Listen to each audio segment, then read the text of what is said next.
test. We have our midterm exam next Monday, right? So yeah, you have that to look forward to. The contents covered, as I mentioned before, is going to be chapters 1 to 3. Today we're doing chapter 4, so I know as everyone is studying for midterm exam, your brain is everything only fully occupied from chapter 1 to 3. But what we're going to do today, right, in chapter 4 about the harmonic oscillator is going to be important, one of the most important chapters in quantum mechanics. We will use the operator method to solve the problem of the harmonic oscillator. Okay, so at least for for the next 2 hours, let us try to look at this chapter 4 at least for these 2 hours. Then you can go back to study for your exam. This is gonna be a very fun chapter, at least to me, because this is one method to solve that is a very clever and tricky way. And I tried to look up who was the first person to derive this solution. Most people say Dirac, and the reason we say Dirac is it is the earliest textbook that his quantum mechanics textbook in 1930 that kind of wrote down this method to solve. So there's going to be a second method that is a bit more boring and is a bit more calculus way by solving the Schrödinger equation using ordinary differential equations, and that one is not so interesting, right? But both are important methods, and it gives us an illumination of how we view and look at Hilbert space, right? The space containing quantum mechanics. Okay, so yeah, so let's try to go through that. Oh, definitely not, right? Everyone will be focusing. So Monday got no presentation since everyone will be busy trying to answer your exam, right? So don't worry about that. I guess the following Monday maybe. Okay, so yeah, now let's go to the harmonic oscillator. So let me just recap what was the Hamiltonian of the harmonic oscillator. We have written down, in the previous class, we wrote down the Schrödinger equation, and then we separate out the time-dependent part so that we got the time-independent Schrödinger equation, right? Which is just an equation to find the eigenstates of the Hamiltonian. So this is the equation. And for the case of the harmonic oscillator, my Hamiltonian is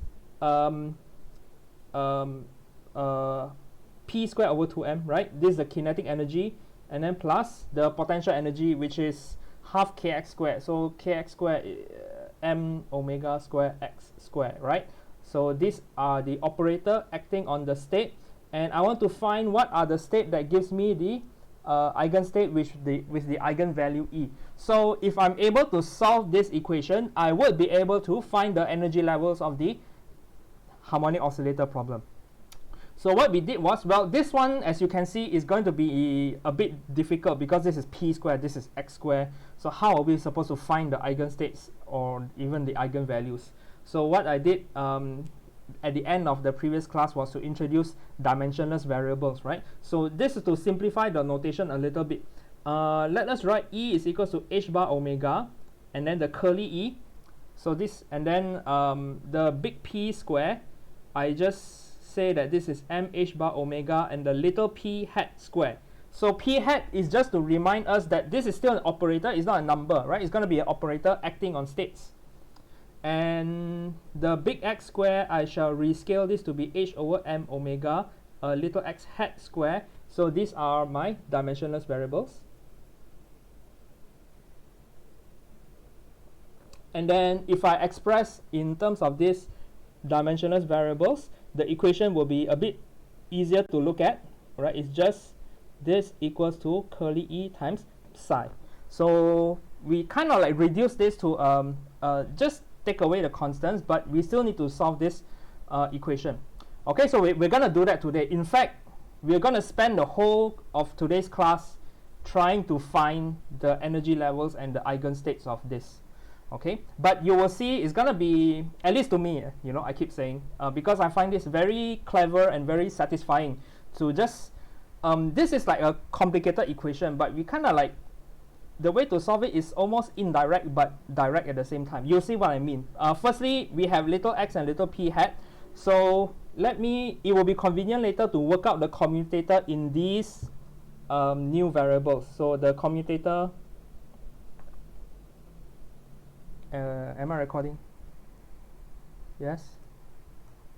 Yes. Okay, so the commutator in dimensionless variables are what? Well, my original commutator is xp, right? So xp is IH bar, okay? And IH bar times the identity operator, but identity operator no need to write because it does nothing.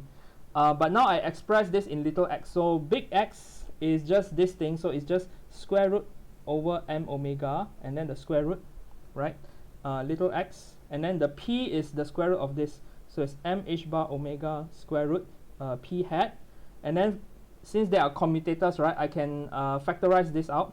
So I factorize this m, the constants you can take it out of the commutator.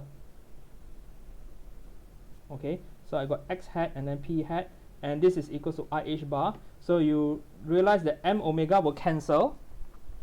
H bar square root is another h bar, so we got h bar x and p. So h bar also cancel on both sides. So this is why we like to use dimensionless quantities most of the time, because everything is so simple, right? And even much more easier to remember. Okay, so these are the two things that we're going to be looking at today. This is the equation that we want to solve, and later I will make use of this commutator. Okay, so let us try to solve this problem now. Okay, any question? ODE is yeah, that's true. So ODE superposition is kind of the same thing, right? And as you see, it's very interesting that, you know, using math, right? Two branches of math, different branches of math tends to look at the same thing from different perspective. So this is what we call here the algebraic solution. In mathematics, right? This is a whole field of algebra and operators and things like that. So there's a big research area in math. And then in the second way we will solve maybe next week is just using ODE. So that is the other branch of math which you have seen before. ODE, calculus, and that kinds of things. Okay, and so ODE superposition, you said direct and indirect at the same time, and I said that this is direct and indirect in the same time because they're kind of the same thing, you know. So like yeah, so it's like two different things connected and they share the same property. So so how do we do this now? Okay, so let's try to solve this thing now. In order to solve this, right, this is the clever trick supposedly by Dirac. I can't figure out the actual history of it. The way to do this is to introduce a new set of operators. Rather than, instead of working in x and p, we work using new operators which we will call creation and annihilation operators. So this is a very dramatic way to call an operator. Some people prefer to just call them ladder operators. So it depends on the textbook. You can just call them ladder operators. Okay, so yeah. So what are these operators? So we're going to define it. Okay, so firstly, let's define the annihilation operator. Or if ladder operator is the set of ladder operator, and for the case of annihilation operator, it is the lowering operator. So these are just names. I haven't shown you what the equation looks like yet. I'm gonna write it now. Okay, operator. Okay, so we're gonna call this A. A is an operator. Let me take this out. Okay, A is an operator, and we define it in terms of the position and momentum. It is defined to be AX plus IP. Okay, and the dagger of this is going to be my creation operator or raising operator.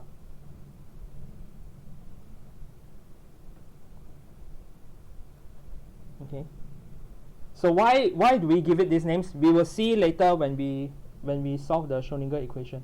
So it's just the dagger of this. So it's just x are Hermitian, right? So the only thing the dagger does is just change the I to minus I.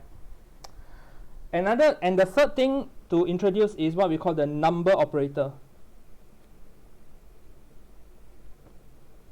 Okay, so why we call it these names is not clear yet, but we will soon find out later.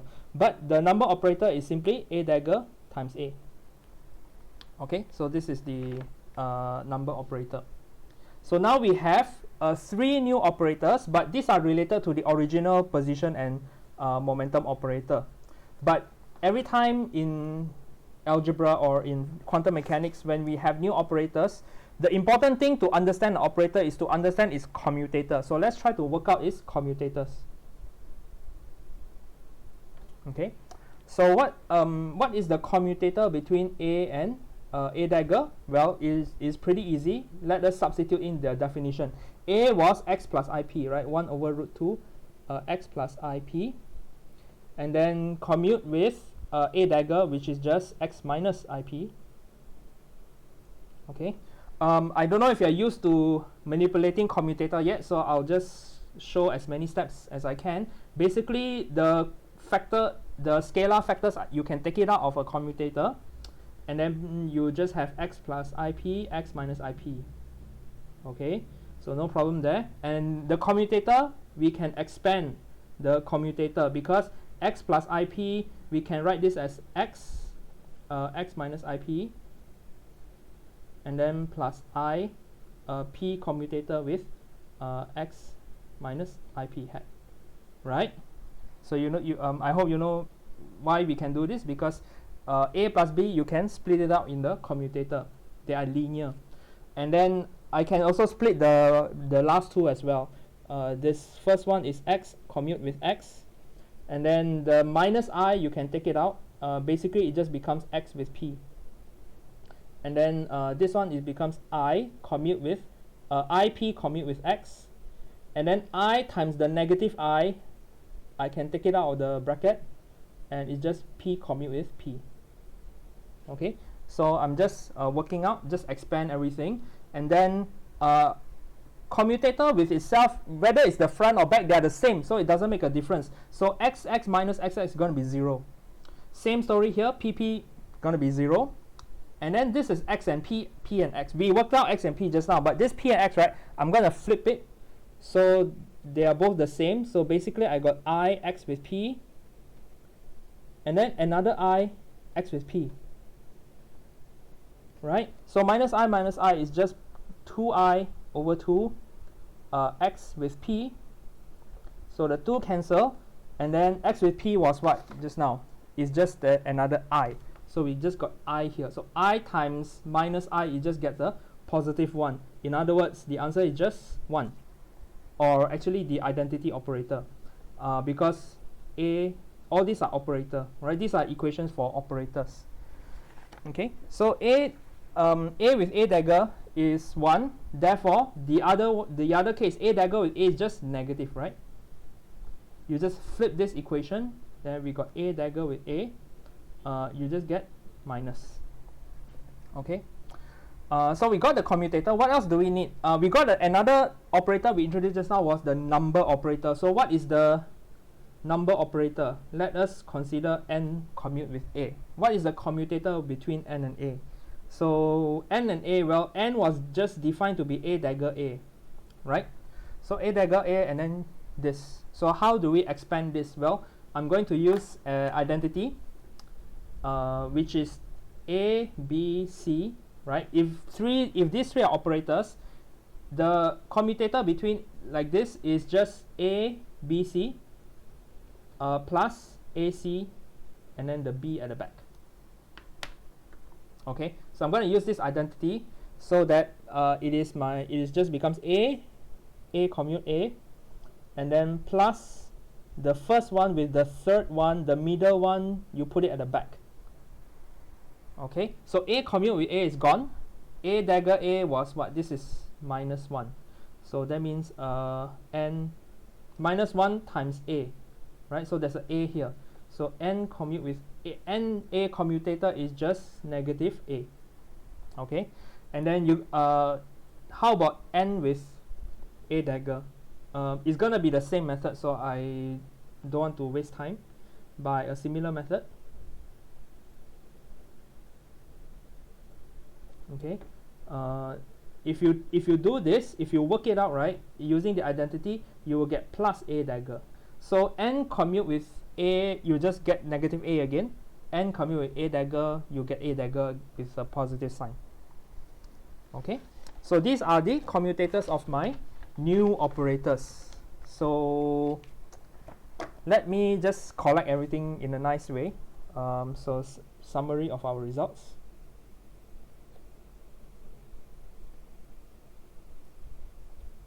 What did we show just now? So we showed just now that a dagger was I, identity. If you just reverse it, obviously you just get a negative. And we have found that NA is negative A, and NA dagger is positive A dagger, right? So this will be useful to us later on. Okay, so right now I haven't actually started solving the harmonic oscillator yet, right? So it's like for no apparent reason I just introduce some new operators and give it extremely dramatic names and work out their commutators. But as we're gonna see next, this will help us solve the Schrödinger equation. Meanwhile, does anyone have any questions? No, right? Okay, so everyone follow so far? Yeah, then let's try to solve the Schrödinger equation. So in the comment on Monday's class, right, I written a comment that Dirac, you know, for his other work, which we know as well in quantum field theory, it seems like Dirac always want to solve equations by factorizing them, and it's kind of understandable because if you're able to factorize like a quadratic equation, if you factorize, you can get the roots very easily, right? So that seems to be the habit of Dirac. But again, I emphasize, I don't know whether this Dirac was the first person to do this or not. I couldn't figure out the history. But what we are trying to do is, the reason why we introduced this commutator is we are trying to solve the harmonic oscillator equation, right, which I wrote down at the beginning. So we're trying to solve this equation by factorizing.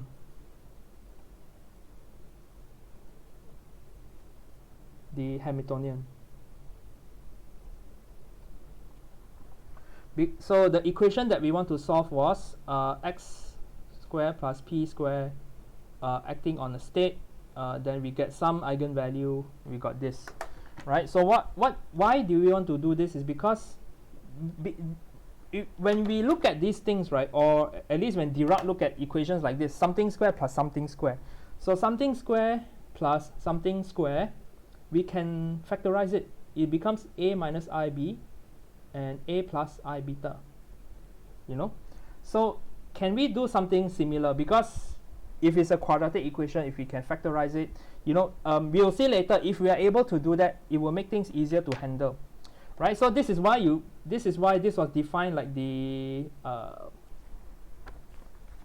minus is the creation, right? And this one is like the a, right? Can you see x minus ip, x plus ip? So with a factor of half, there's a half there. But you know, this is our kind of the line of thinking that we try to do. So that means if I'm able to do that, then can I write this in terms of the operators a, dagger, and a? So that is our task that we try to do. Okay. So I should probably write the comment here. The reason is because factorized equations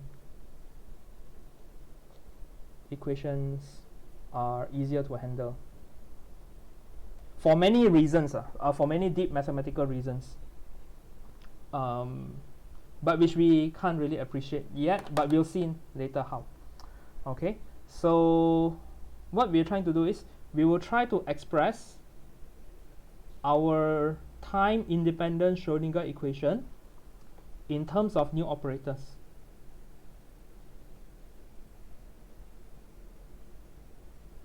Okay, so to do that, right, let me just kind of do it backwards. Let's consider this equation, the number operator.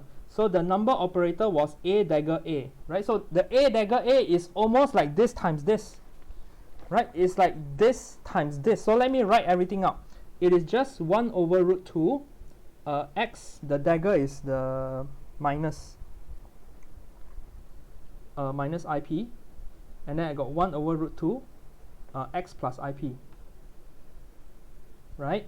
So 1 over root 2, 1 over root 2, this becomes a half. X times x is x hat square. X times IP is just I xp, and then minus IPX, right? So just expanding the brackets. Minus I times I is a plus, so plus P square. So we almost got what we want. So the two of the terms is exactly what we wanted, x square plus P square. But this thing here, this thing is disturbing, spoiling the mood, right? It's got xp minus px. Okay, so what was this? This was the commutator, right? So this is the commutator between x and p, and we have shown that this is just equals to I. Okay, so what we have found is A dagger A is almost what we want, right? So we almost factorize this, is x square plus p square, and then I times I, this is just I, this whole thing is just I. So I times I is minus 1, right? So minus 1. So when I write 1, it means the identity operator. Okay, so yeah, so this is actually minus half. In other words, we have almost found x square plus p hat square. What was this equals to? A dagger A plus half. Okay, so this is just my number operator. So we have found that my Hamiltonian, or the dimensionless Hamiltonian, is just the number operator plus half. Okay.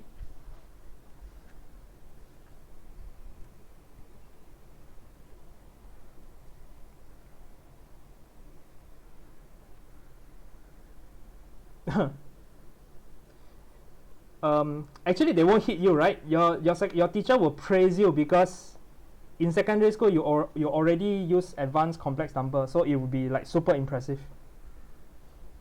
So your teacher will give you 100 marks. Okay, so my let me comment about this before I write the Hamiltonian. So this term, right, is almost got what we wanted, but there is an extra term. And this term, why was this term here? This term was here because this extra thing came out. X and P do not commute. So this term exists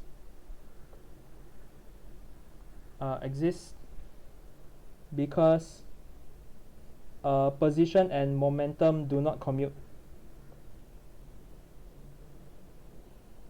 Okay, so position and momentum, it did not commute when we were doing quantum mechanics. Right? If you do not commute, we got the uncertainty principle. Uncertainty principle is a quantum mechanical issue. In classical mechanics, in Newtonian mechanics, X and P, we don't have uncertainty principle, but that is a different story, right? So this is due to the commutator. So it is kind of like a quantum. It is an effect that comes out of quantum mechanics. So there's some extra term that comes out of quantum mechanics, and it will have a physical manifestation later. Okay, so let me just write this down. Okay, so this exists because of the commutator, but I think even if the term is, so this term is there, it doesn't it kind of almost factorizing in terms of A dagger A, but it's not a problem. We can still solve the Schrodinger equation. Okay, so let's look at the Schrodinger equation. So my Schrodinger equation now, the time independent Schrodinger equation now becomes what? So it just becomes, I just replace this with this. So it's just n plus half acting on the state is going to be E acting on the state, right? And then I guess now is a good time, I can just put back my original energy value. So my h bar omega I bring back to the left side. So my equation now becomes n plus half psi is equal to energy psi. Okay, so if you have taken modern physics, you kind of having some flashbacks already, because in back then you already know that the formula for the energy of the harmonic oscillator, right? If you know the formula, it kind of looks the same, but let us try to derive it here again. In fact, I think in modern physics, it was it derived? Did Prof. Ong derive it? I don't think we could, right, without using advanced methods. It's just the formula given, right? So let's try to solve this. Okay, so our job now,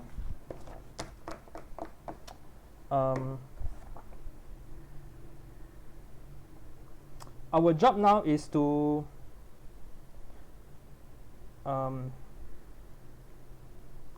so how do I write this?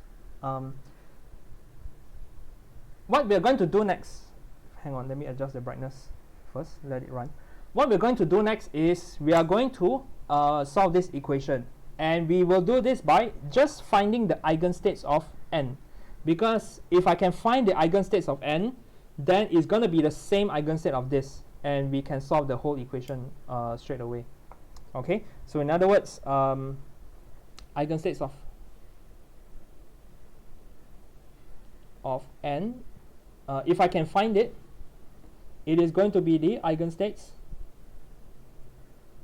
of n plus half, right? So if I n act on the operator, I get back the same state. Half act on the operator, I get back the same state with the eigenvalue. Then yeah, if I plus half, it's still going to be the same eigenstate. So let us try to find the eigenstates of n. So how do we do that? So this is where all the clever trickiness continues to happen. Let us try to look at the eigenstates. In fact, this is the indirect part that I'm talking about. We are not going to actually directly solve an eigenvalue equation. What we're going to do is we're just going to play around with the operator and then start to notice some features that happen. And from these features, we can deduce the eigenstates and the eigenvalues of the system. Okay, so that is like the indirectness that I was referring to earlier. So firstly, the first thing that I want to point out is, let us notice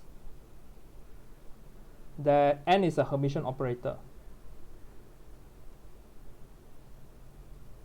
Okay, so n is Hermitian because if I do a dagger, right, it means that this is the definition of n, so I dagger this. So if I dagger this, the one in the back goes to the front, the one at the front goes to the back, and then you dagger everyone. So dagger twice is just back to the original one, so you come back to n. Okay, so so it's a Hermitian operator.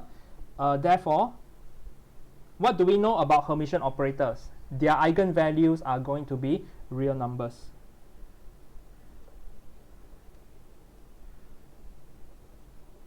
Will be real numbers. Non-complex means, yeah, real numbers. That's what it means by Hermitian operators. We have proven this in chapter 1 already. So that theorem in chapter 1 was kind of important, right? We have used this several times already. So this is the sneaky way of this thing, right? By playing around, right, we can narrow down the possible features of the real number. So what we are going to do next is, in fact, not just real numbers, I can also tell you that the eigenvalue cannot be negative number for this operator. Okay, for this operator. Was there a question? He derived the ground state wave function. Okay, we're going to do that. Not n equals to n plus half. The eigenstates of n is the same. The eigenstates of n will be the same eigenstates of n plus half. Alright, this thing. So whatever this is, if you can find it. Because if you act on it, you get the same state. If you plus half and then you act them, you still get the same state again. Right? Let me turn on the lamp.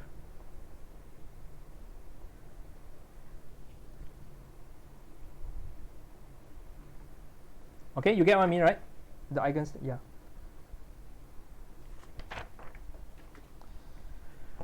Okay, so like I said, they are not just real numbers. In fact,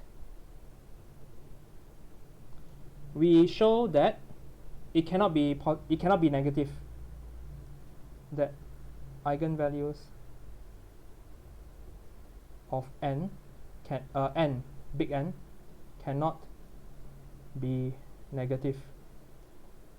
Okay. So let us start by showing this. So I want to find the eigenstates of n. That means what I want to do is I want to find the eigenstates, right, such that if I act on it, I will just get the eigenvalue, multiply back the original, the same state as before, right? This is our eigenstate equation that we are handling all the time. So I want to show that n cannot be negative. The reason is because remember what was this operator? The operator was a dagger a times n, and then this is still the same equation. So this is still the same equation, but let me close this by the bra of n. Okay, so if I close this by the bra of n, what happens on this side? So n is a number, right? So number, I can move it anywhere I want. So this is just nn. Okay, so nn is the inner product with itself. So this is going to be equals to 1 if n is normalized. Okay, but otherwise this is definitely not a negative number. Okay, so whether or not it's normalized, we don't even need to use that information. We just need to say at this stage that yeah, is the norm of any vector is cannot be negative number. Okay, what is this? This is actually, look, this is a acting on n. You get a new state, a new ket, and this is the dagger of the other state. So what is this? Is actually the norm of an, right? So it's actually this norm. So that means we have gotten this equation. The norm of this is n times the norm square, right?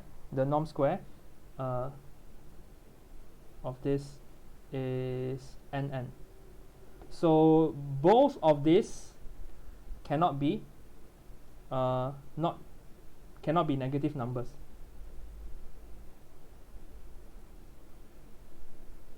Okay, so therefore n cannot be negative. Maybe it's 0, right? We do not rule out that possibility yet, but yeah, it is definitely not negative number. Okay, so negative equation equals to negative equation, positive, so the only way this equation is true is these are positive numbers or 0, right? Non-negative numbers. So I forgot to emphasize this little n is going to be what I call the eigenvalue, and then this n is the eigenstate. But I think you know what I'm talking about, right?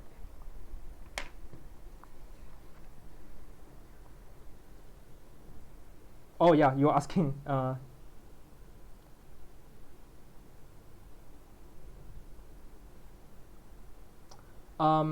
yeah, you add half, you change the operator, but the eigenstate is the same, right? The eigenstate is the same. So just now Wei Zheng was asking, yeah, I kind of accidentally answered this. So n is the suppose n is an eigenstate of n. And in fact, I can answer your other question as well, because, right, should I do it here? Because n acting on n is an eigenvalue of n, right? And then half times n is just half times n for no reason, right? Just half times n. Okay, then if I take equation 1 plus equation 2, n plus half identity, right, n is just little n plus half n. So this is still the eigenstate of this operator with the eigenvalue n plus half. Nothing special about this, right?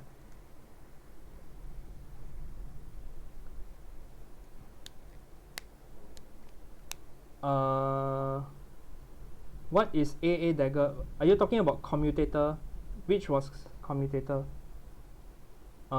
So right now I haven't used any commutator yet. Commutator was earlier, right? Right now I'm just playing around with this. Right? N was defined to be A dagger A. Okay.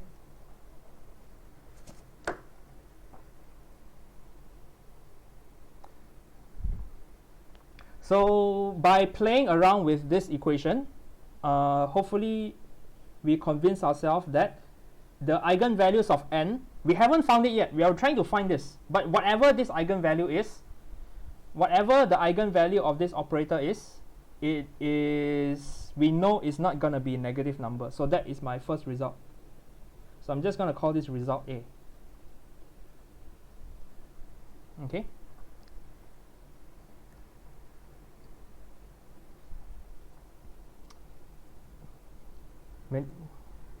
Too bad. So sad. Everyone's already lost. This is only result A. I got 5 results. Okay. So let's go to the next result. So yeah, again, right? I want to find. So to remind everyone, our quest objective, okay, is to find eigenstates of n. Just if everyone's lost, let me bring everyone back. Okay, so find eigenstates of n such that n acting on n gives me an eigenvalue like this. Okay, and so far, right, by this reasoning above, we know whatever n is non-negative. Okay, so that is what we have so far. Okay, so let's look at this equation again. Let me write this equation again.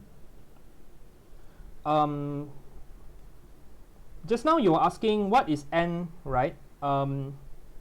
And we only say n is eigenstate of the big N, but we actually don't really have a formula for it yet, not yet.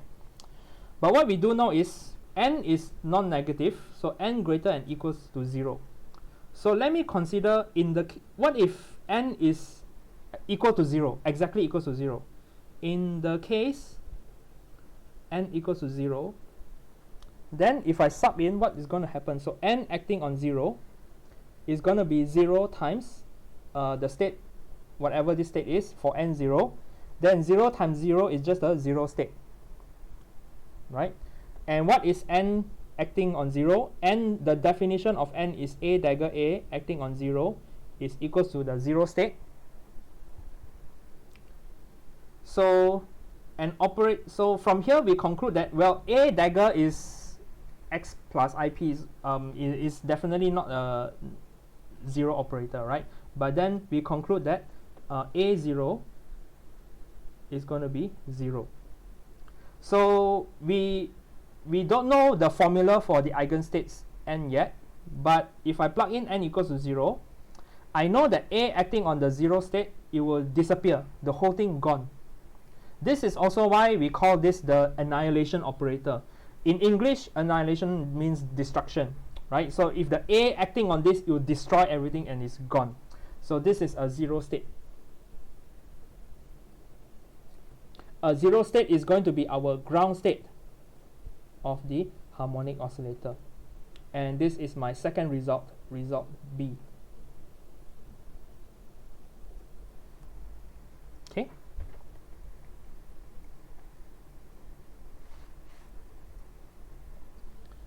We prove eigenstate. Yes, exactly. Yes, Wei Cheng. So Wei Cheng is not lost. Yeah. This is what I meant by indirectly. Just like playing around with operator, then you notice that, yeah, this thing cannot be negative. So this is our first result. Right. So this is our result A. This is our result B. This is for specifically for n equals to 0. Right? N can be 0 or any positive number. Okay, so we have studied the case of exactly 0, but what if it's greater than 0? So now let's play around with positive n. We know it's not negative. So in the case that n is not 0, which is the same as saying n is greater than 0, right? Positive number. Then let's consider the state n again, right? And I'm going to add the destruction operator on it.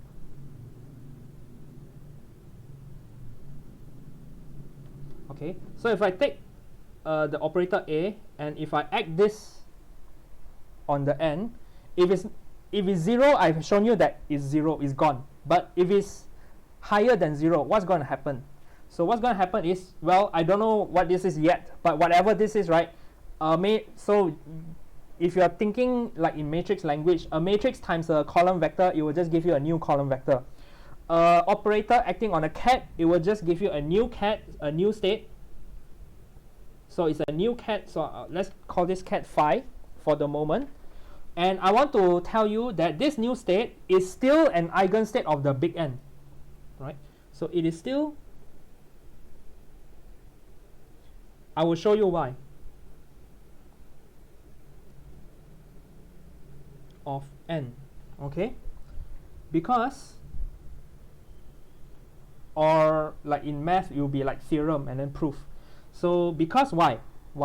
Let's check, right? If it's an eigenstate of n, right? If I add n on it, I will get back the same state plus a scalar number, times a scalar number, right? So let's see. N was a dagger a, and this thing is actually my way of saying a times n, right? So now we start to use the commutator.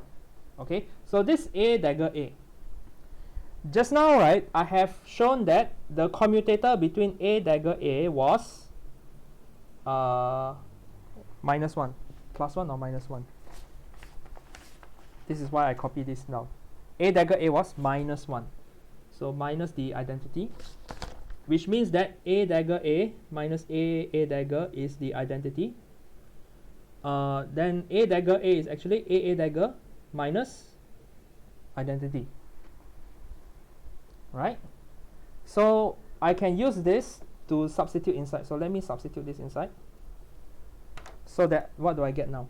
I get so n acting on the new state is actually n acting on a n, and then this whole thing is just a dagger minus I times a times n. So if I expand everything out, this is just a dagger times a n minus identity times a times n. So identity times whatever is still the same thing again. And then this thing here, you see, right? This thing here is just n again. And we started with the fact that n is the eigenstate of n. So this is actually a acting on little n times n. And then I times this thing is still a times n. So I can factorize this out. This is actually the n, I can just move it outside. So this becomes n minus 1 times a n. Am I right?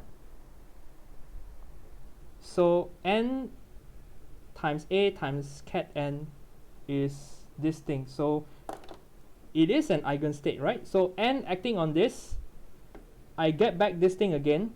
This thing was what we call phi, with the eigenvalue n minus 1.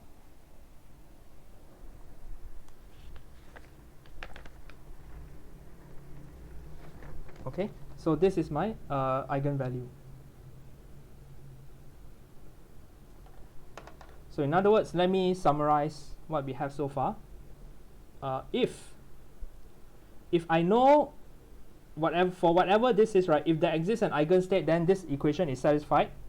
And also we are working with the fact that n is not 0, because 0 we already settled, right? We know what happens for 0. Then this state a acting on n, so this is one ket, right, is still an eigenstate.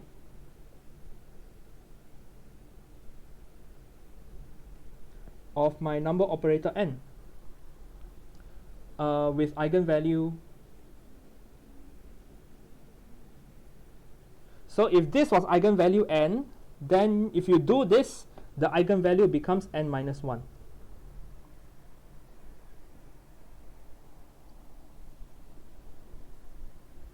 Okay, in other words, what is actually happening here is, yeah, the eigenstate is for this n minus 1, n minus 1, n minus 1. And therefore is a times n is constant times n minus 1. We will determine the constant later. Right, so this thing is equals to this.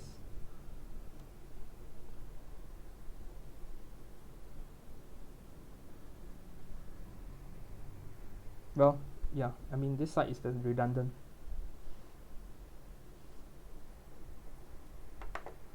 So this is my result D. Sorry, just now was A, B, now it's C.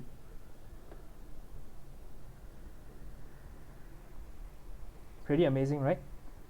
We got n. We still don't know what is n, but we do know that if A operates on it, you get a new state with the eigenvalue less by 1.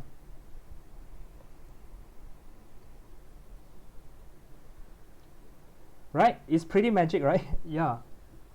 That's why I feel this is kind of the cool thing about the operator solution. Okay. And so we have worked this out for A times n, and I guess let's check the time. You're gonna what happens if I do A dagger acting on n? Maybe you can guess. You know, if I act A, you can guess by the context. We have been calling A the annihilation operator, the destruction operator, super dramatic name. The reason why we call this is, if I A acting on n, you get something with a smaller eigenvalue. Okay, so it's like kind of like pushing things down. That's why we call this the lowering operator as well. Right, that's why it's called the lowering operator. Right, you get something, you get a new state where the eigenvalue is lower. So you can do this by a similar method for the other one. By a similar method, you can probably guess already.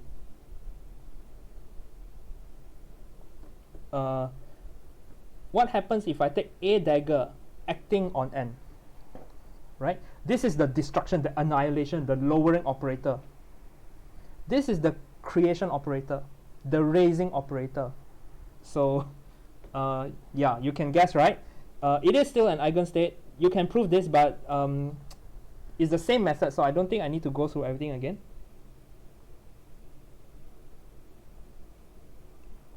Of n with eigenvalue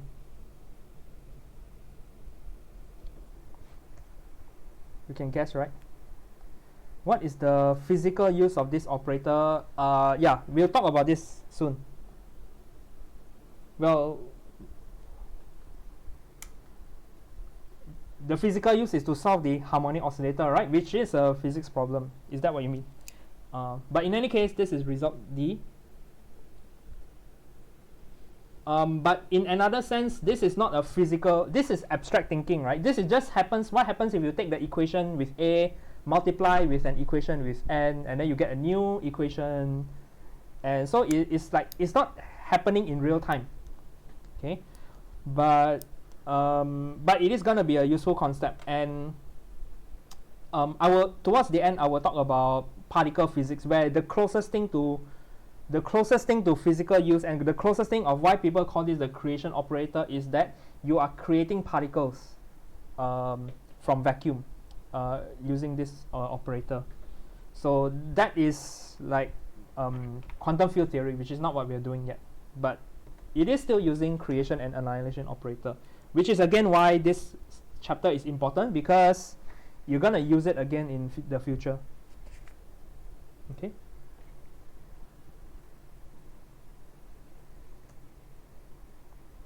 Yeah, Jason guessed correctly, n plus 1, right? So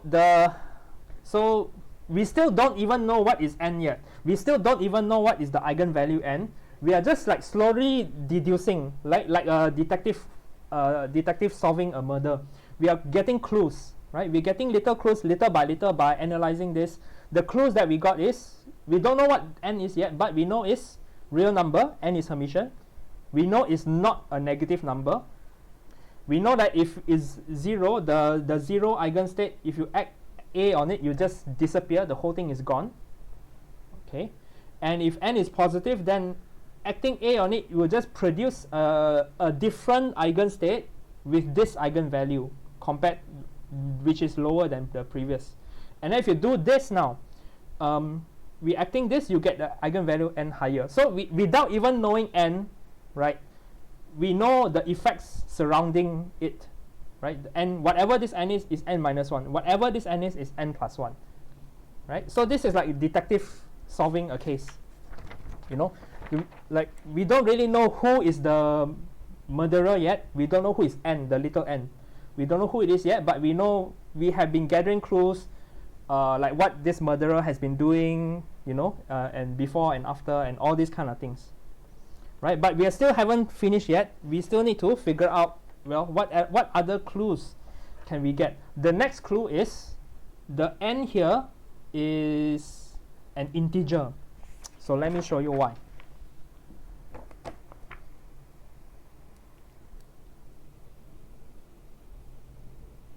So this n, we know so far, in fact, we know that they must be integer. So they cannot be decimal places, they cannot be, we know that real number 0.5 is a real number, right? 0.56, but cannot be this, okay? Because, let me explain why. Because if it's not an integer, what happens? Let's consider an example, okay? So let's take if, okay, this is if.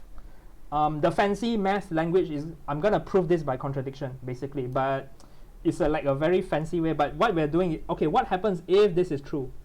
Okay, so if I accuse this guy to be the murderer, right, then you need to say, okay, are you really the murderer or not? Let's find out. Then, well, if n is 13, then this thing here is an eigenstate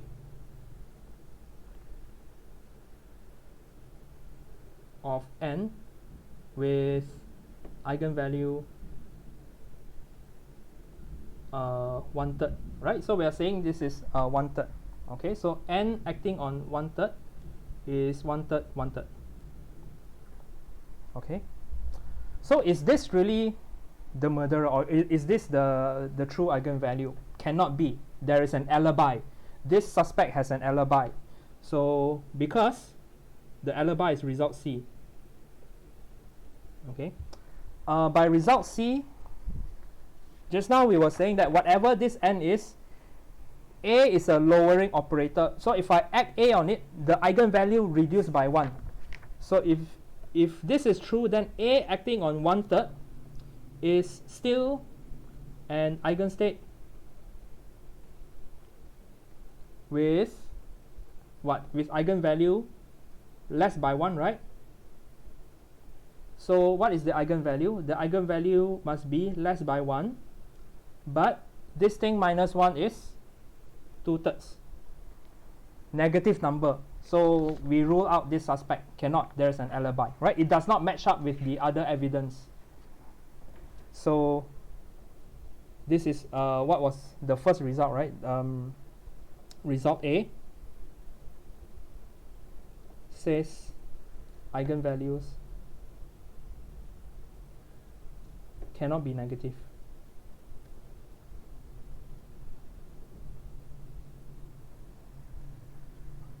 Okay, so this reasoning always applies whenever we get non-integer eigenvalue.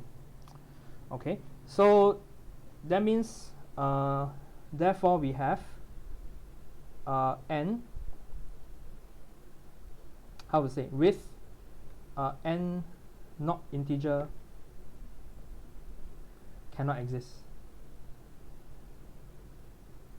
which is to say that n must be integer. So only for 0, 1, 2, 3, right? So if n is the one eigenvalue, you add a on it, you get 0, which is a valid solution, right? If you add 2, we add with a destruction operator, it reduces by 1.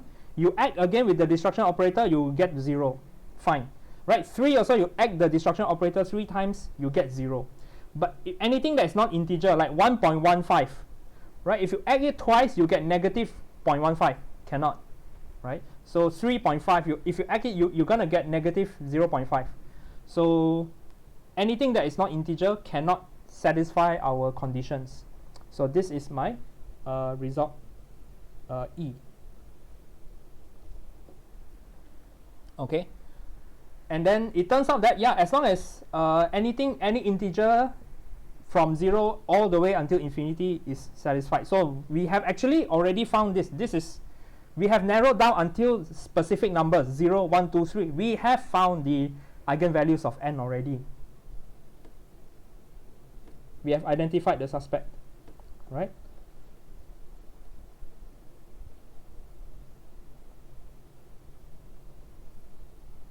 Right? In other words, n is 0, 1, 2, 3, dot, dot, dot, until infinity.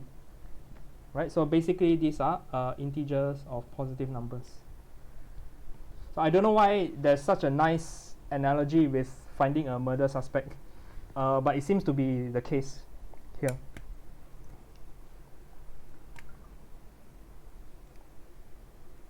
We have, correct, we have infinite murderers. Yes, Kaishan, that was true, right? When we started this calculation, you know, if you didn't know the spoiler here, right? If we started this calculation, we didn't know what is n is, right? At the beginning, we just know that n is Hermitian, n is real number.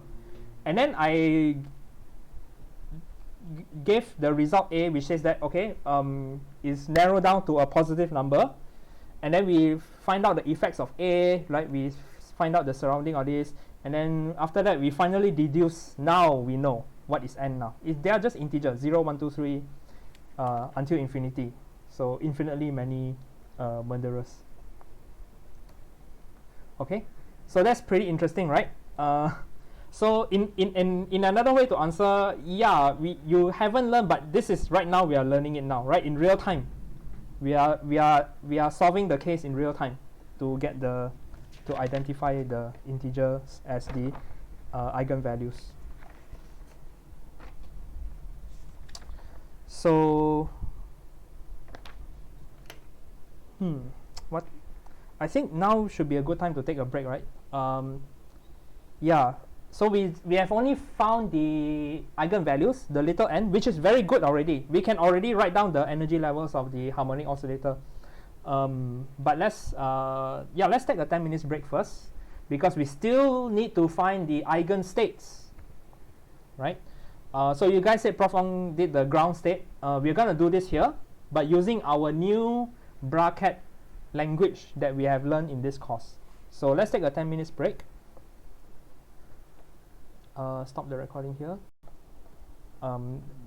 But yeah, I believe, I'm pretty sure it's a new technique, but it's not difficult in that sense.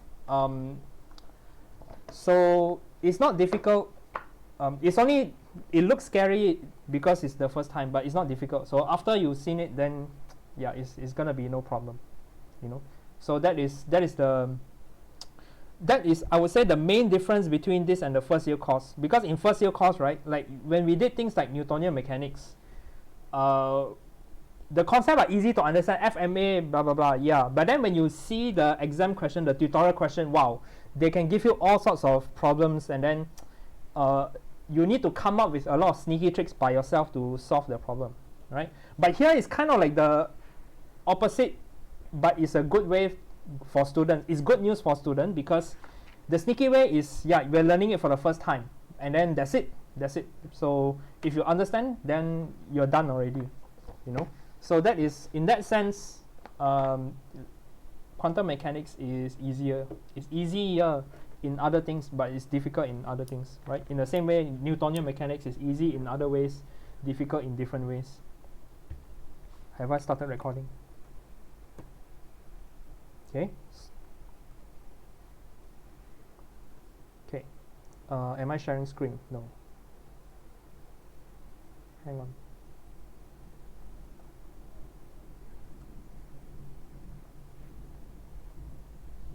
Okay. So I think keeping in mind the tendency of getting lost, maybe I will try to go slightly a bit slower. And let us collect what we have so far. Okay, so even if you're lost earlier, it's also not a problem next, because this is kind of like the part 2 of the story, right? So what we do know now is we have found the eigenvalues of n, right?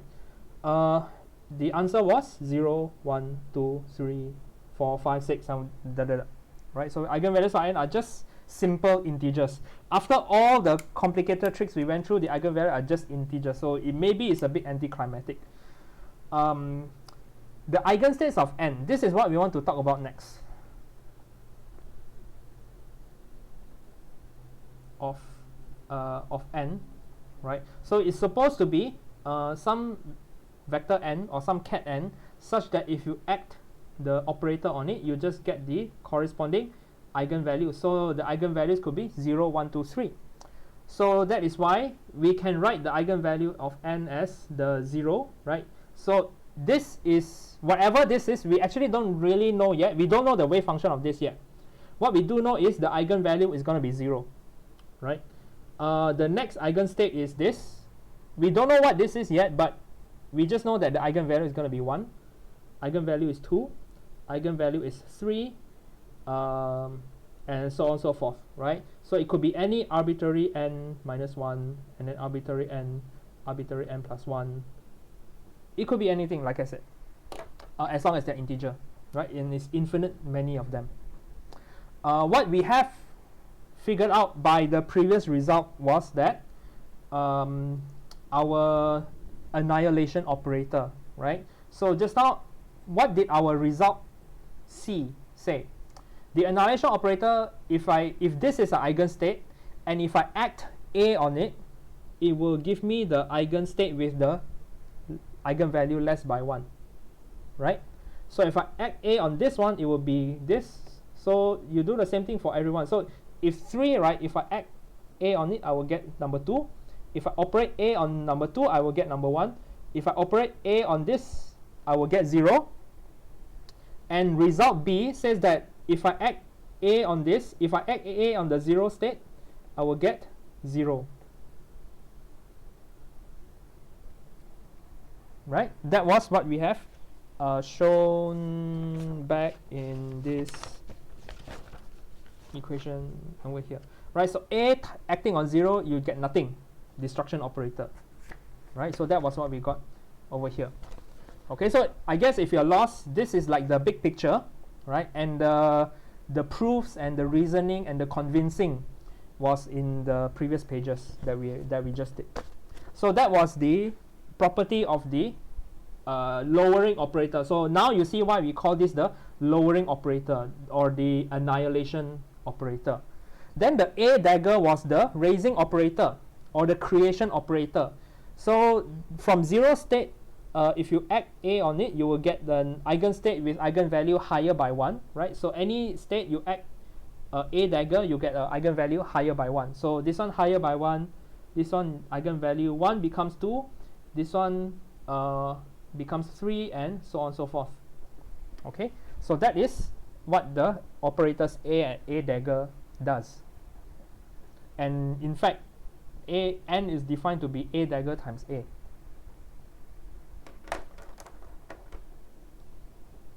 So we can kind of also see by playing around with operators that since n is actually A dagger A, right? Then we can also kind of see mechanically, like, you know, on paper, why these n's are eigenstates, right? So if I take n times some eigenstate n, right, it's actually A dagger A times n. So A acting on this becomes n minus 1, right? And then A acting on this one becomes back to n. So it's like lower again, and then you raise it back, and then you come back to this state. It is kind of like this situation. Okay, so what else haven't we done yet? We kind of determined the eigenvalues already, but now let us try to understand the eigenstates a little bit more. Let's check the normalization of the eigenstates. Okay, so for normalization, right, what we need to have is, of course, the if I take an eigenstate with a different eigenstate of n, if I multiply them together, wait, am I recording? Piano axioms. Are they piano axioms? Interesting. I'm not too familiar, but it could be, right? So this is equals to Kronecker delta, right? We want this to be equals to the Kronecker delta. Is it like piano axiom because it regards to the density of numbers along the line, something like that? I don't remember what these are. Yeah. Professor Chuya will be the expert on this. I'm going to ask him later. So the normalization, we need to satisfy this, right? Which is to say that these eigenstates are orthonormal. Actually, we kind of know this already because we know this already. This is true because n is Hermitian. Okay, so this is Hermitian. So we can kind of accept this already. But now if I act A operating on this, then what do I get? So given n, so this is just a repetition of what we did just now. We know that A acting on n is a new state which is phi, but this new state has eigenvalue n minus 1. So that means it has something to do with n minus 1, but it could be any constant, right? So we don't know what is this constant, right? We just know that whatever this is, it is parallel to the direction of n minus 1, right? Parallel using the old language of vectors. But we can determine k using the normalization. Okay, so let me take this away. I'll check it later, but let me determine k first. To determine k, we consider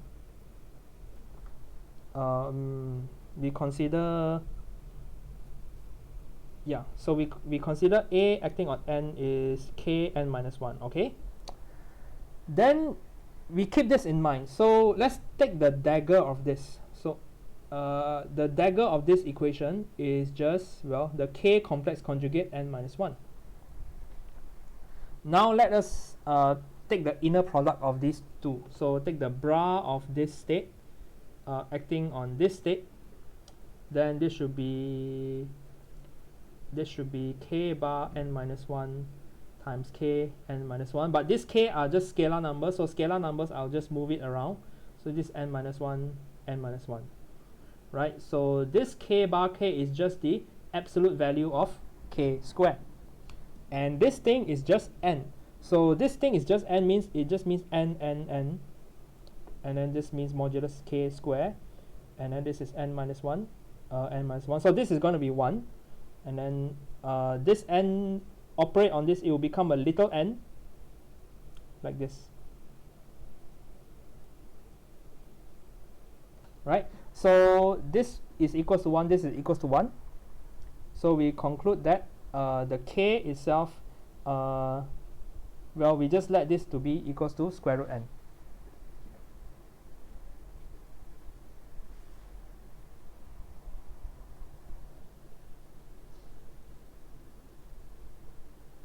Okay, so in fact k is real because if I act on this, right, this needs to be a real number, because if I act n, then the eigenvalue is n minus 1 with something. So yeah, but let us take this for now, right? So in other words, what we have here is we have A acting on n is square root n, n minus 1, right? And then we're going to take a similar method. By a similar method, you do a dagger n, you can show that is the constant is n plus 1.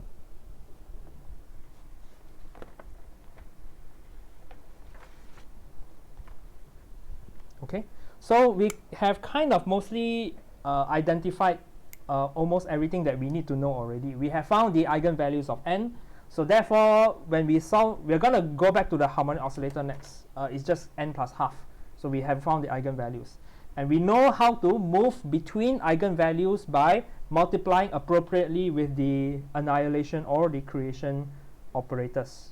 Right, so just so we have kind of almost finished solving the problem already. We just need to transfer this back to our original problem of solving the harmonic oscillator. So we're going to do that. Let me see.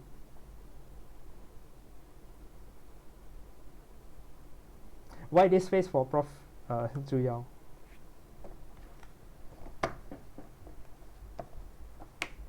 So his research area is very interesting, you know, because he's talking like the fundamental properties of numbers, and people do things like why 1 plus 1 is equals to 2.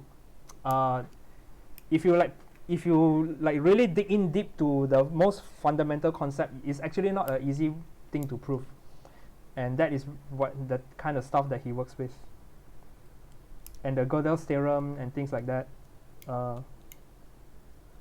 The incompleteness theorem, you know. Yeah, so those kinds of things.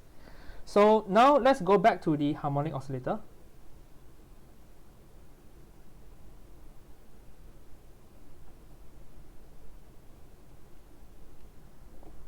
Okay, so if you go back to the harmonic oscillator, what was our equation?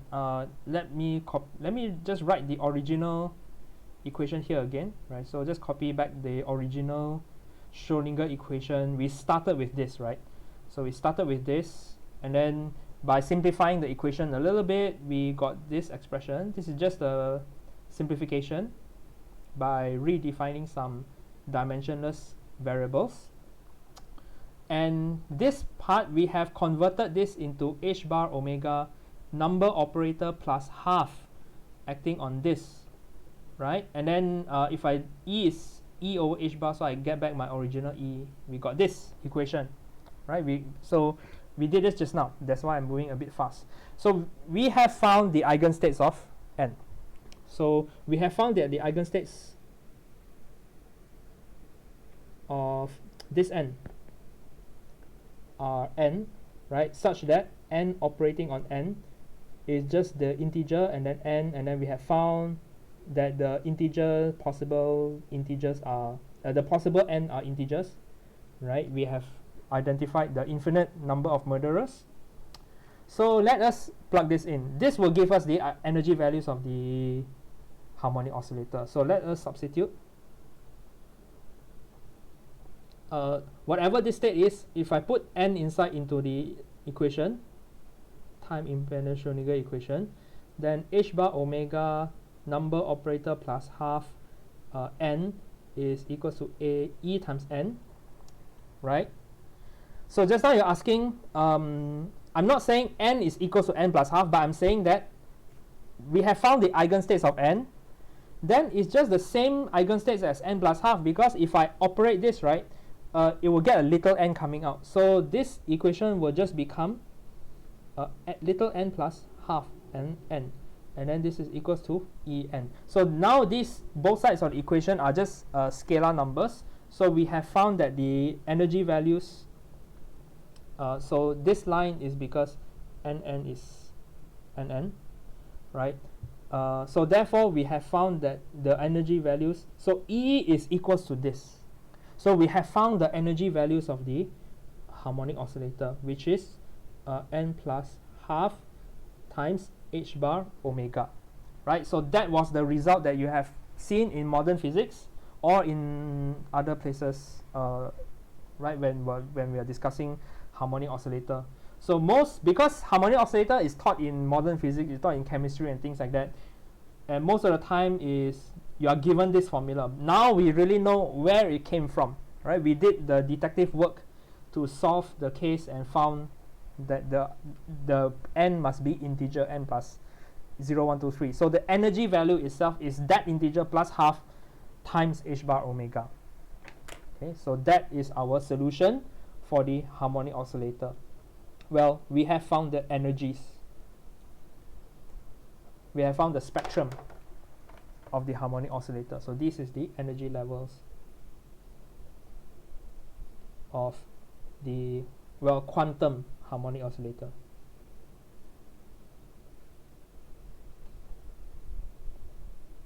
And they are quantized, right? Unlike in Newtonian mechanics, when we did Hooke's law, the energy in general is just Ke plus half kx squared. It could be any number, there's no restriction. But in quantum mechanics, well, it needs to take this quantized form.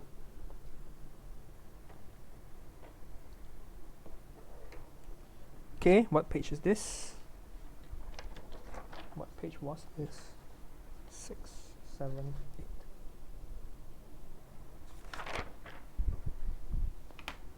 Okay, so that's pretty interesting, right? We have kind of like deduced the energy levels of a harmonic oscillator.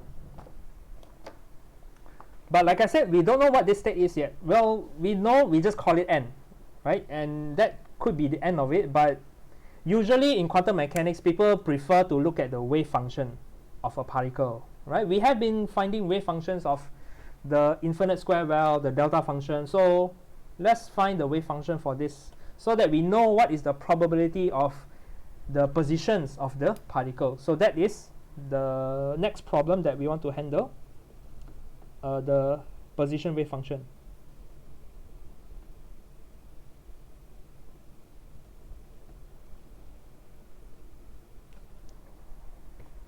Okay, any question before we go? So now we talk about the, I'm recording, right? Yes. No, don't click. Yes. Okay, so our next quest, our next problem, finding the wave functions corresponding to each eigenstate.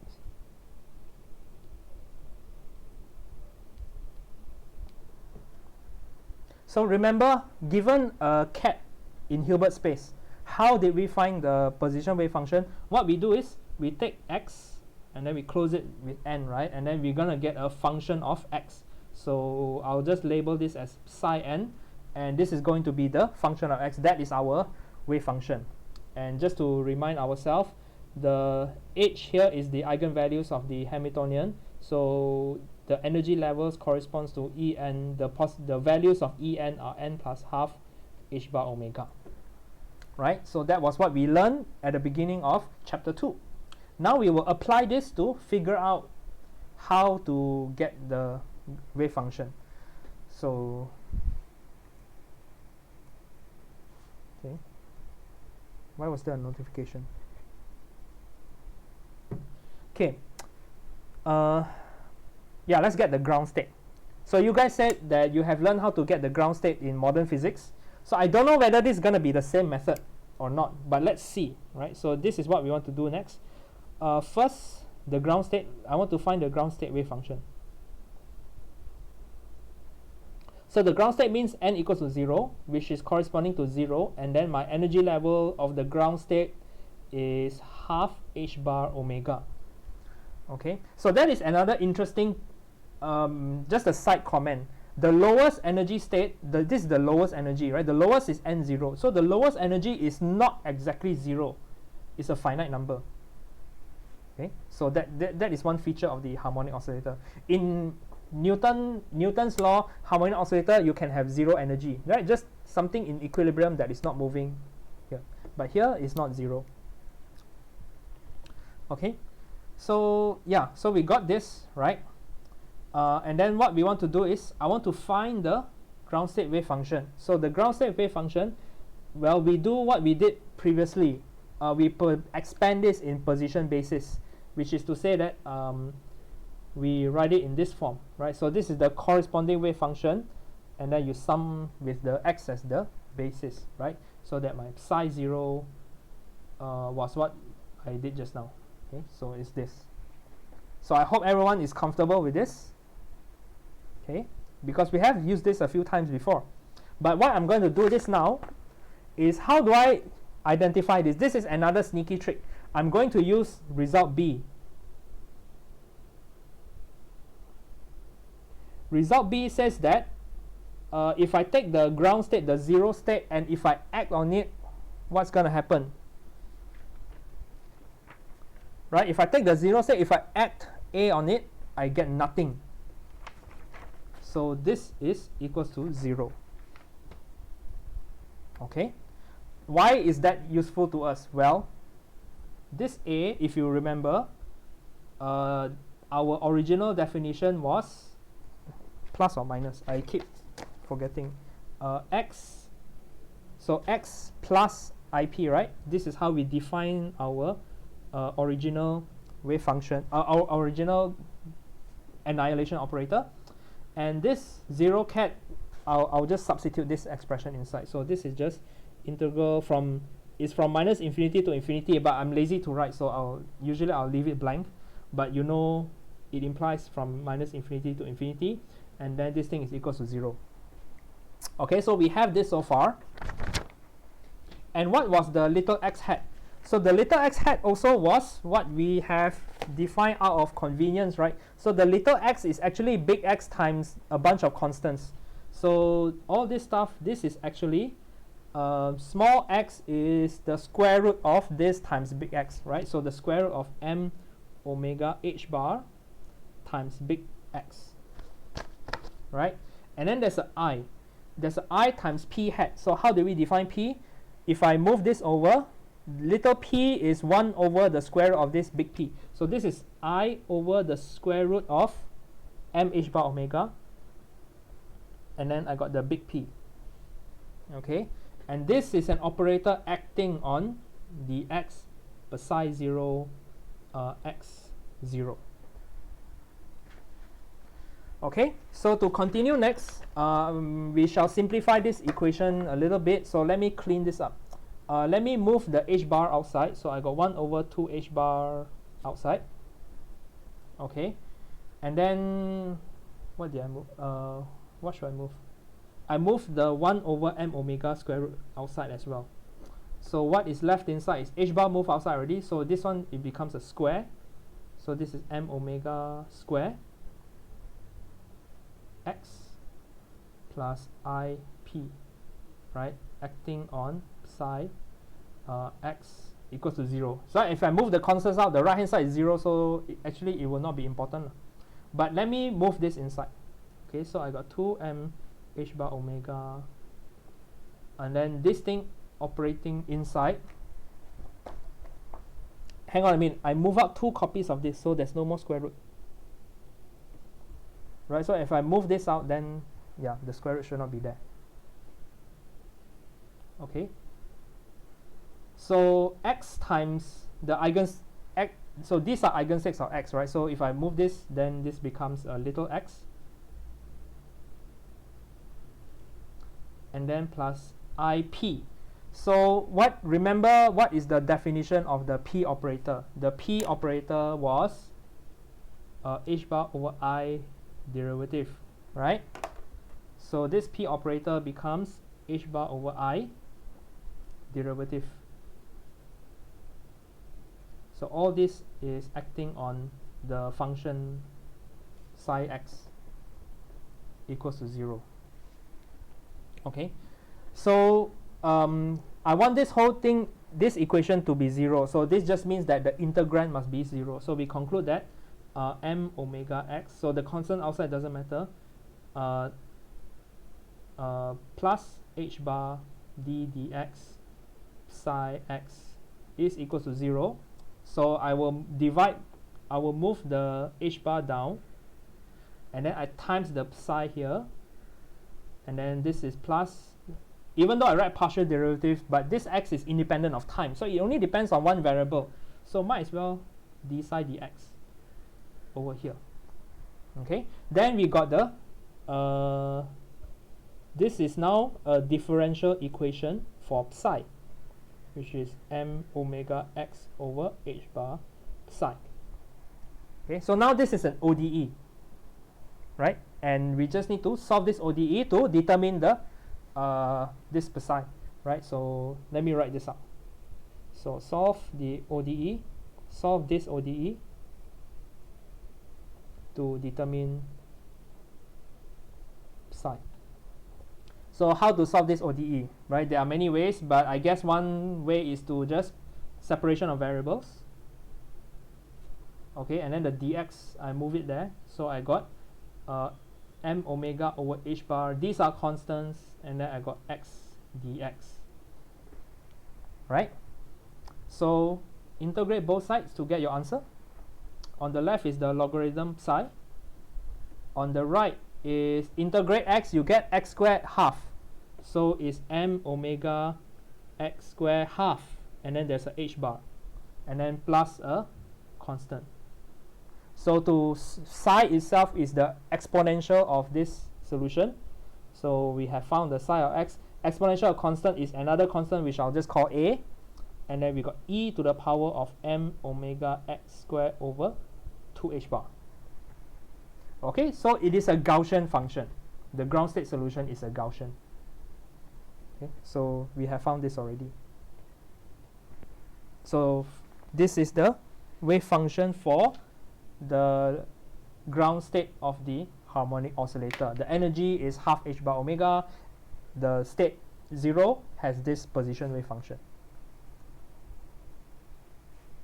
Okay, still lost or less lost compared to previously? I think this is slightly less lost, right? Because these are familiar things, at least way more familiar than the magic operator stuff. Those things are basically magic, right? This one is like what we used to do all the time. So A is a constant. We should determine A by the normalization condition. So we need to, let's do this now. Okay, any question? Short to watch recording. Yeah, so this one, this is a good thing about recording. You can replay this later. So because I'm thinking, yeah, if next week got exam, right? Usually when students got next week exam, their minds are like filled up with other chapters not related, or filled with other chapters that is in the exam. So if the lecture covers things that is not in the immediate exam soon, they don't focus on it yet. But we have video, so after exam you can rewatch it again. So let's normalize this, right? So the normalization condition is, as usual, the wave function absolute value square, the integral must be equals to 1. Now for this case also, everyone here are real numbers. A may or may not be real, it doesn't matter, we can choose it later to make sure this is satisfied. So what is the absolute value of this thing squared? So this is integral infinity to infinity. Then the absolute square of this, so is a square, then the square of this is just e to the power the square of this, right? So it's just m omega x square, then the 2 cancel, right? And I want to integrate this with respect to dx. So in other words, this is a constant which I want to fix, and then this is the integral of the exponential of m omega over h bar x square. Integrate this with respect to dx.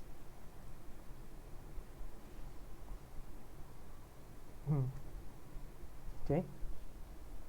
Now, what is this integral? Well, this is a Gaussian integral. The formula for Gaussian integral I have included in the lecture notes. The very last appendix section contains all the relevant exponential integrals. So it's gonna, in fact, if there's ax squared plus bx, the solution is going to be this, right? So Gaussian integrals are something that you're going to be doing this very often, because Gaussian integrals happen so many times in physics and in probability and statistics also, right? Because you learn about the Gaussian distribution kind of things. So you should be, we need to know what is the integral of this. basically, right? And if you apply the formula that was in the lecture notes, right, if this is alpha, if you substitute everything correctly, you'll get pi h bar over m omega square root. Okay, so this is my solution. So in other words, 1 is equals to mod a square pi h bar over m omega. So a mod a square is just move this over m omega over pi h bar square root. So for a itself, let me choose, the a itself is going to be the square root of this square root. So it's to the power of 1/4. Okay, so finally I got my full ground state wave function is m omega over pi h bar to the power 1/4 e to the power of m omega x square over 2h bar, right? And then my energy level, the energy of this state is half h bar omega. So this is my ground state solution of the quantum harmonic oscillator. So we have found the solution already, right? And this solution is a Gaussian. So if I plot the graph, it's just the bell curve, right? So the Gaussian is this bell curve thing. So if I plot the psi with the x-axis, you're just gonna get the bell curve, right? So it's just like something like this, the bell curve. Okay, and then if I want to find the probability distribution, this is psi 0, I need to take the absolute value square. So it's the square of the Gaussian is another Gaussian with a different constant in front. So you square this, you just get some other Gaussian, right? So this is the probability of finding the particle of a harmonic oscillator, right? So if 0 is the equilibrium position, at the lowest energy state, you will have the highest chance to find the particle near the center, near the equilibrium point, right? So one example of the quantum harmonic oscillator was the atoms in a solid, right? Atoms in a solid, they are fixed. So one way to describe, we imagine the potential energy at the lowest energy is like the harmonic oscillator potential, right? I've shown you in the last class. And at the lowest possible energy, the nucleus is most likely to be found here, right? But there's some chance to be slightly off to the left and right, but this is only the lowest energy state. So yeah, so that is the ground state solution, which you said Prof. Ong already did. So let me do something which haven't been done yet, which is to find the next state, the excited state. What page is this? 10. Okay, so now this is my, yeah, so let me highlight this now, ground state solution. So at least we got this. So the next thing that we want to do is the next state. So to get the first excited state, the state number 1 with eigenvalue 1,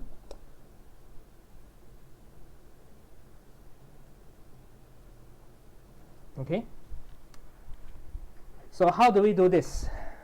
Well, we use everything that we have learned so far. We are going to use the fact that the creation operator acting on this, it will just give me n plus 1, the n plus 1.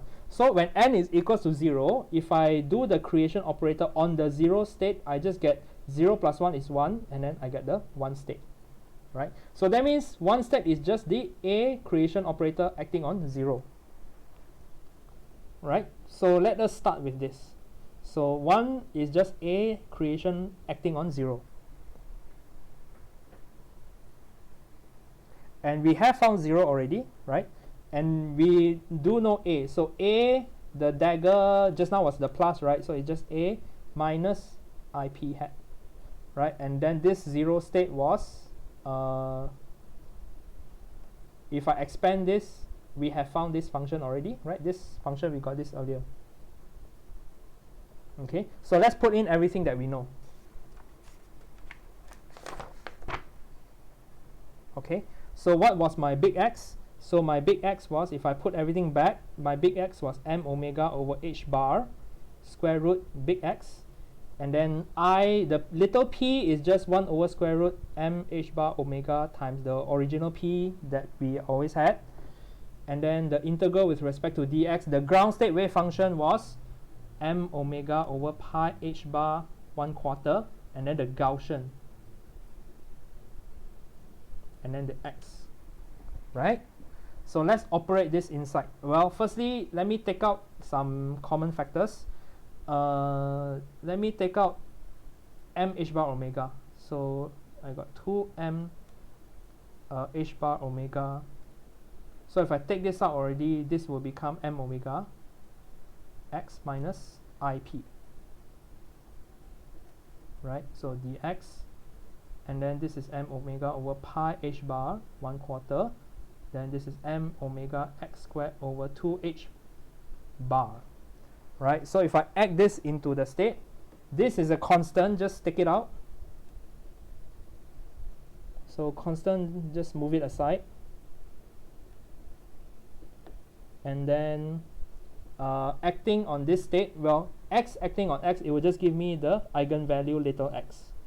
And then the I, the p is just h bar over I d dx.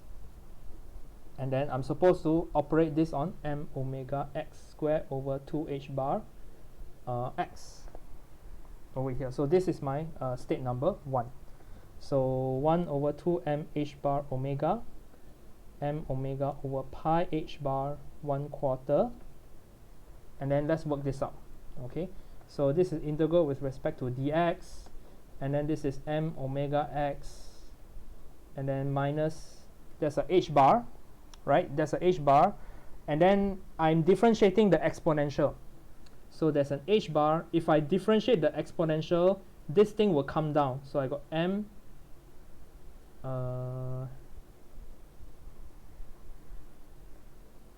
hang on a second. Oh yeah, if I differentiate, this thing will come down. There's an x squared, so there's 2m omega x over 2h bar, right? And both terms are still having the exponential, like this. Okay, so as you can see, right, if you start to move away from operators, if you start to work out the functions of x, things start to become messy, which is why Dirac always probably avoid solving things directly using calculus. Okay, so now let's simplify this. This is dx. So what is this? The 2 cancel, the h bar cancel, minus minus become plus, so m omega x plus m omega x. So I got 2 m omega x.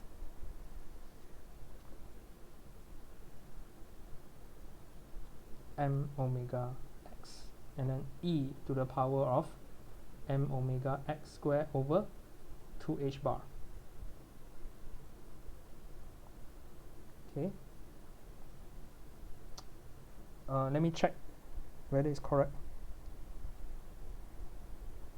The constants are tricky, you know, it's very easy to make a mistake, but everything looks okay so far, right? So if I take this outside, there's a 2m omega, then there's a 2m omega, h bar is still downstairs. So if I take it outside, right, 2 divided by its square root, you're just left with the square root upstairs. So 2m omega over h bar square root, and then m omega pi h bar 1/4, right? So this is my state 1, right? So my state 1 is, let me write it inside my dx. So my dx is 2m omega over h bar, and then m omega pi h bar 1/4 e to the power of m omega x squared over 2h bar. So we have found our basis expansion of my position wave function. So this is my psi 1x. Finally we found it. Okay, so my the n equals to 1 wave function is psi 1x is this bunch of stuff. So let me write this again, h bar, and then m omega pi h bar 1/4 e to the power of m omega x squared over 2h bar, right? And what was the energy of this state? The energy is n plus half. So 1 plus half is 3 over 2 h bar omega. Right? So this is the first excited state.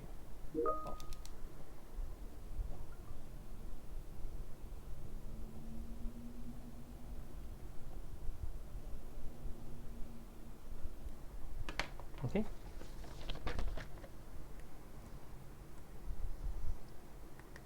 Forget x.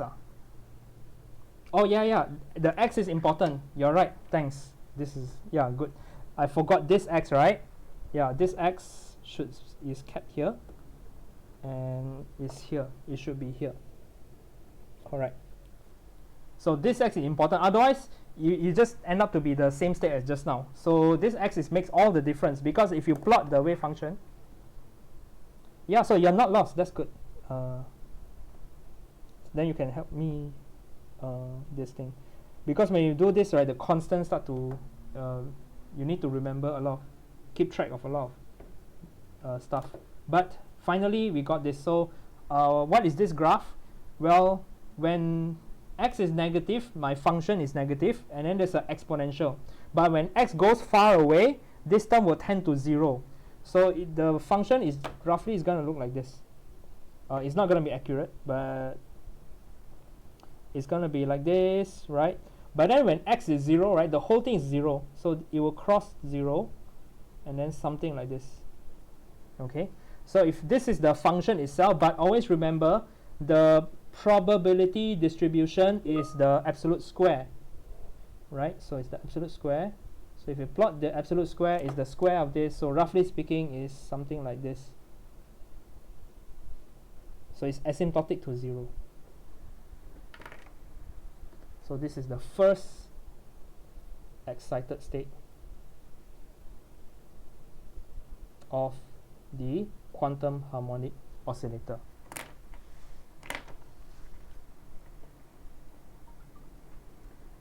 Okay. Professor Jia Sheng, yes. Always on point, right? Okay, so I think, yeah, that's probably as far as we can go. Is we are quite late already, right? So yeah, I think that's all for today. We have spent the entire class today solving the harmonic oscillator. Hopefully you find that the trick is pretty sneaky and very smart and very satisfying to go through by identifying the murderer and things like that. Once we found the eigenvalues, then using all the clues that we found, all the information that we have, we develop the ground state wave function. And knowing the ground state wave function, we add a dagger on it, the creation operator. We add a dagger on it to create the first excited state, the raising operator. So that's why we got these names, these dramatic names for the operators. Okay, so that's it for today.